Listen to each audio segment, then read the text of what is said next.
আহ আহ আহ আহ আহ।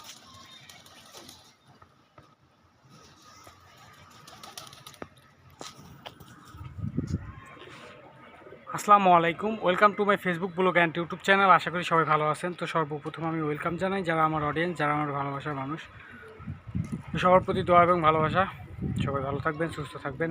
তো যে ভিডিওটা করতেছি আপনাদের সামনে, যে কথাগুলো তুলে ধরবো আমি আজকে, কবুতরকে আমরা যখন প্রপারলি খাবার দিতে থাকি এবং মাঝখানে দেখা যায় যে দুই একদিন খাবার দেওয়া গ্যাপ চলে, সেই সময় দেখা যায় যে কবুতরগুলো একটু দুর্বল হয় এবং কবুতর যেগুলো বোনালো আছে সেগুলো হয়তো চলে যায়। আর যেগুলো আমরা আমাদের খামারে যে কবুতরগুলো পালন করে থাকি, সবসময় খাবার দিয়ে থাকি, হঠাৎ করে দেখবেন যে একদিন গ্যাপ পড়ে গেছে। এই গ্যাপটার কারণে দেখা যায় যে কবুতরের ওই সময়ে যদি কিছু বাচ্চা থাকে তাহলে আপনাদের বাচ্চার প্রবলেম হবে এবং কবুতরগুলোরও সমস্যা হবে। কবুতরগুলো তো আপনি যে খাবারটা দেন সেই খাবারটাই খায় মূলত।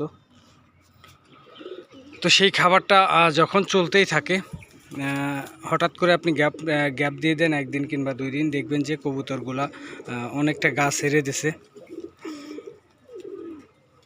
আপনার খাবারের সমস্যা হচ্ছে, কবুতরের অসুস্থতা কাটতেছে না। তো এই জন্যই এই ব্যাপারটা আপনারা কেয়ারফুলি থাকবেন, দেখে শুনে রাখবেন কবুতরগুলো যাতে ভালো থাকে, সুস্থ থাকে। তো আমি এই জন্যই আপনাদেরকে মেসেজ দিতে চাই যে আপনাদের খাবারটা শেষ হয়ে যাওয়ার সাথে সাথে আপনারা খাবারটা তাৎক্ষণিক আনার চেষ্টা করবেন এবং খাবারটা এক্সট্রা রাখার চেষ্টা করবেন যাতে আপনাদের কবুতরগুলো ভালো থাকে এবং সুস্থ থাকে।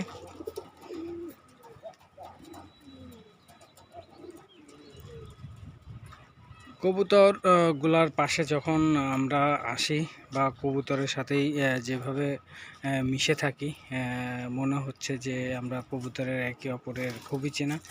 তো এই মুহূর্তটা আমাদের অনেক ভালো লাগে এবং বিউটিফুল সময় লাগে।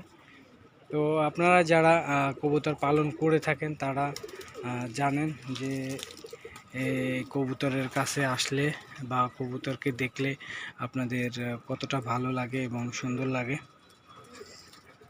যে এই জোড়াটা 2-1 দিনের মধ্যেই ডিম পারবে। দেখেন চোখ লাল হয়ে আছে। আর ডিমের সময় হলে আপনারা এমনিতেই ঠিক পাবেন এবং দেখবেন যে আর একটা কবুতরের সাথে আর একটা কবুতর খুবই ক্লোজলি থাকে। ওরা একে অপরের সাথে খুবই ক্লোজ হয়ে থাকে।